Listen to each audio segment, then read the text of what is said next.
Maluku sebelum kamu berantakan. Kami harap kepada Indonesia jangan berlagak pandai. Kami sudah tahu kerana kesatuan ini tidak sah bagi dunia. Ini semua tipu muslihat kamu. Yang kamu menipu nenek-nenek kami. Yang kamu mempersatukan kami dalam kesatuan Republik Indonesia yang tidak sah dengan para masyarakat Aceh yang tidak tahu dan tidak ada pemilihan untuk persatuan kami. Sudah saatnya kamu kembalikan Aceh, Papua, Maluku sebelum kamu berantakan. Kami harap kepada Indonesia jangan berlagak pandai. Kami sudah tahu kerana kesatuan ini tidak sah bagi dunia. Ini semua tipu muslihat kamu. Yang kamu menipu nenek-nenek kami. Yang kamu mempersatukan kami dalam kesatuan Republik Indonesia yang tidak sah dengan para masyarakat Aceh yang tidak tahu dan tidak ada pemilihan untuk persatuan kami.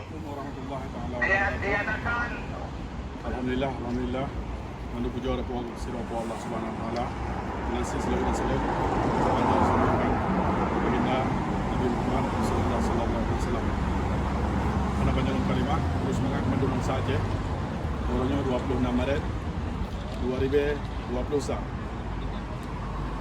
Mandu Hanif Aceh, Naku Kedua SLF Aceh Sumatera National Legislation Front di Denmark.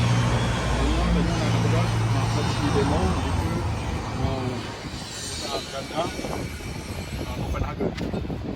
Jadi nak lagi izin untuk tajuk surat tapi awaknya hanya terima. Jadi surat ini dah pasal penuh, yang pasal penuh nak kombinasi. Jadi pada pasal ini dia nak buat dan izin bisa izin jok. Jadi dah pasal upload lagi ni dah pasal penuh.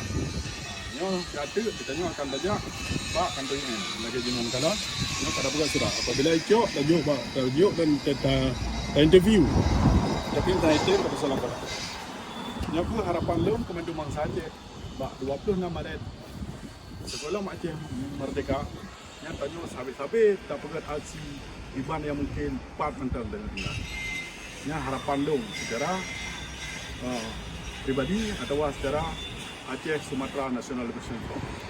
Kita tahu usaha sabi. Sekretariat Belanda yang langsung bak kementeriannya. Namanya karena di Denmark yang angka perwakilan ji nak ke kedutaan. Dia tanya habis sabi dah bergerak aksi pada 26 Maret. Menansi aksi-aksi lain, baik dua sekai, baik dua sejarah, baik balik sejarah. Harapan lu lagi mentang. Terima kasih Komando Bangsa Aceh. Assalamualaikum warahmatullahi taala wabarakatuh. Aceh Merdeka, Merdeka. Aceh Merdeka, Merdeka. Aceh Merdeka, Merdeka. Indonesia penjajah, Indonesia penjajah, Indonesia penjajah. Belanda penjajah, Belanda penjajah, Belanda penjajah, Belanda penjajah. Maluku Merdeka, Maluku Merdeka, Maluku Merdeka. Papua Merdeka, Papua Merdeka, Papua Merdeka. Assalamualaikum warahmatullahi taala wabarakatuh.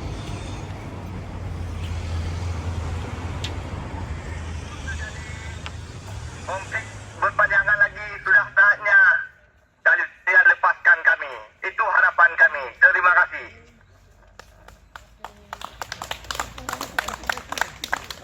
Aceh! Aceh! Papua! Papua! Maluku! Maluku! Indonesia! Indonesia! Indonesia. Kami menuntut hak-hak semua bangsa.